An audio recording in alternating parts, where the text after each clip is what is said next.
Quba rayonunda toy karvanında baş verən qəza nəticəsində ölən və yaralanan şəxslərin adları məlum olub. Hadisə Quba-Xaçmaz yolunun Alekseyevka kənd ərazisindən keçən hissəsində baş verib.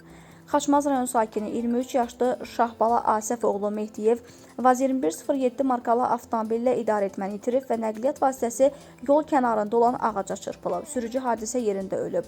Hadisə nəticəsində avtomobildə olan sərnişin Ceyhun Zülfiqar oğlu Süleymanov isə müxtəlif dərəcəli bədən xəsarətləri ilə Quba rayon mərkəzi xəstəxanasına yerləşdirilib. Faktla bağlı araşdırma aparılır.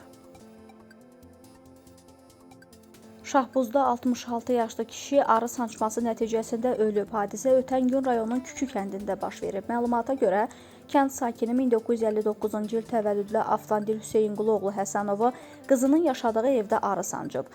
Avtandil Həsənov xəstəxanaya aparılarkən yolda dünyasını dəyişib.